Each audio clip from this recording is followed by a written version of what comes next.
And welcome to the Peabody, the South's Grand Hotel. Southern novelist David Cohen once wrote that the Mississippi Delta begins here in the lobby of the Peabody Hotel, and that phrase is as true today as it has ever been. The Peabody's history began back in 1869, just a couple of blocks from here at Main and Monroe. Colonel Robert Brinkley was our founder, and he had set out to build the finest hotel the Mid-South had ever seen, and name it the Brinkley House.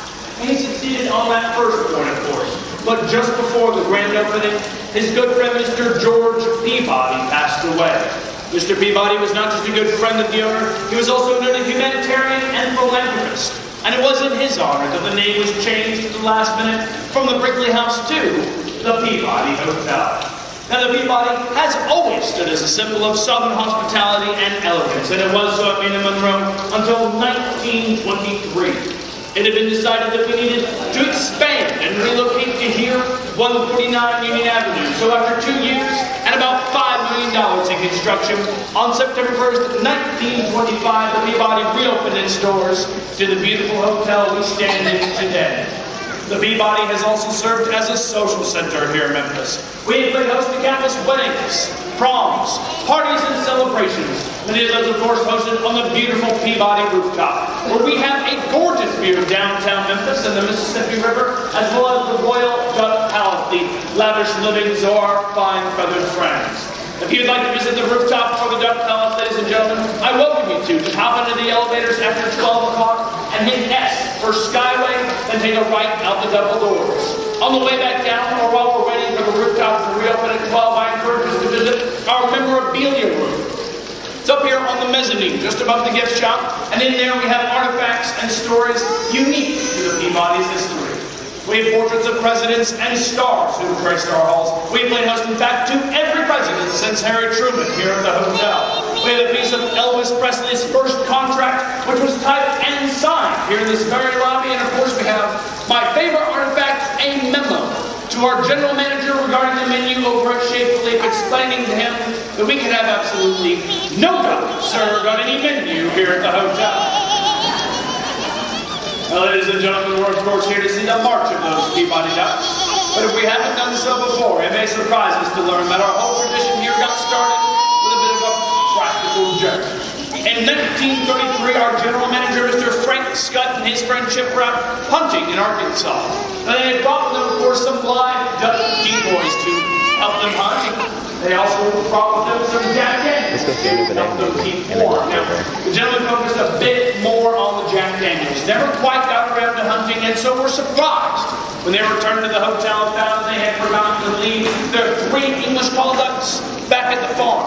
They improvised, snuck them into the hotel lobby, and let them loose into our fountain instead. Their deed done, the gentlemen retired to their rooms for the night.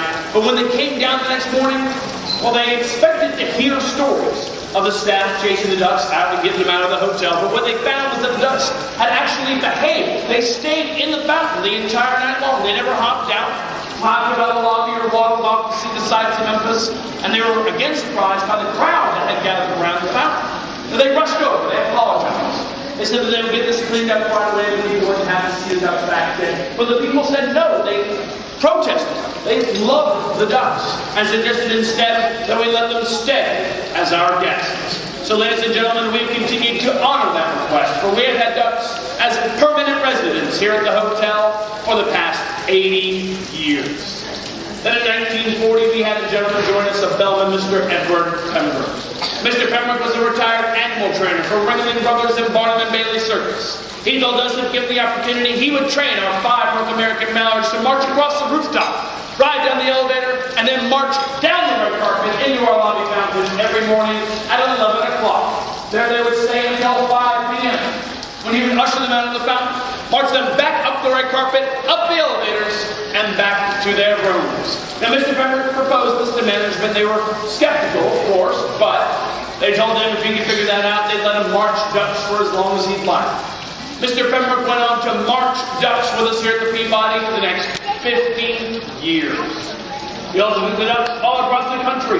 They were on the Tonight Show with Johnny Carson. They were featured in People magazine. He and the Ducks even made a very special guest appearance on Sesame Street for National Rubber Ducky Day. Mr. Pepper did so much for the hotel, but especially for our ducks, that he was named the world's first Duck Master. My name is Anthony. I'm actually only the 5th Duck Master since 1940, and in just a few moments it'll be my honor to continue our tradition here for you. But first, on a rare occasion, I have the honor and privilege of sharing the duties of Duck Master. Today is one of those days. Ladies and gentlemen, please help me welcome my Honorary Duck Masters, Miss Megan and Ellie Walters.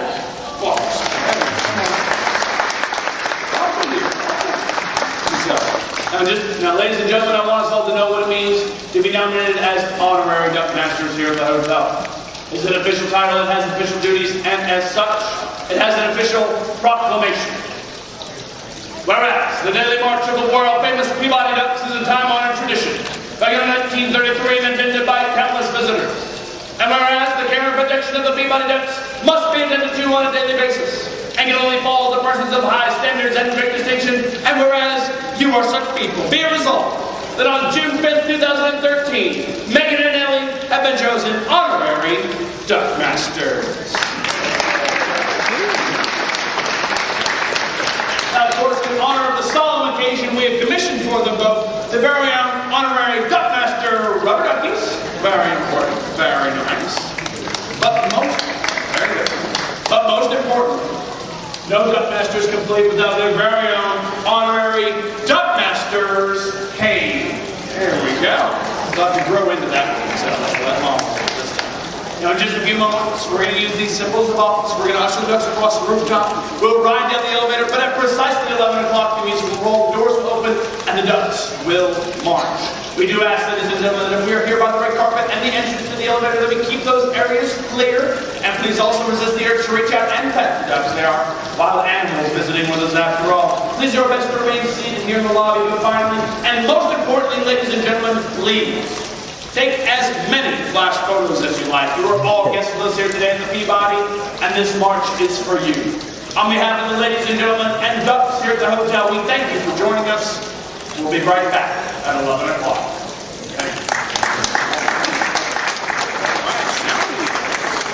All right, yes. We have the formalities and the ducks to Dad. Very good. All right.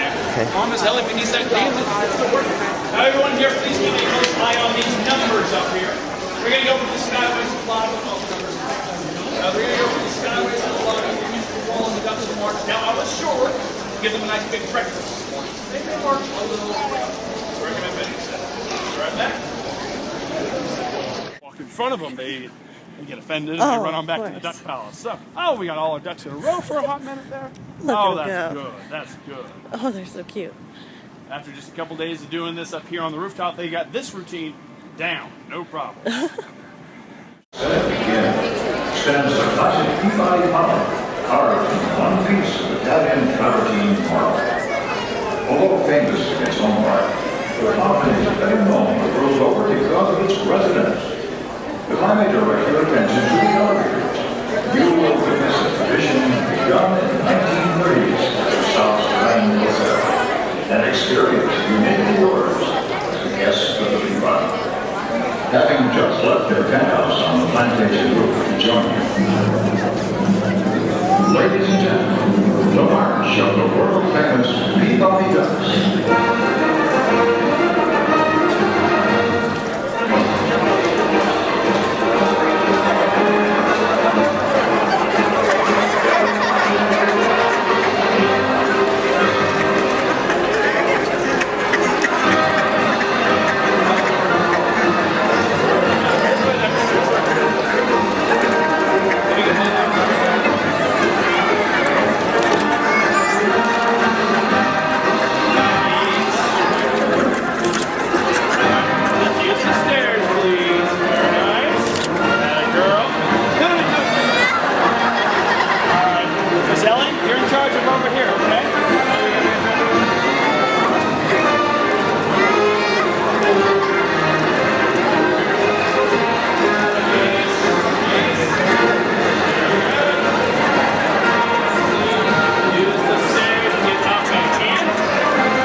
good. And in. And well done, Megan.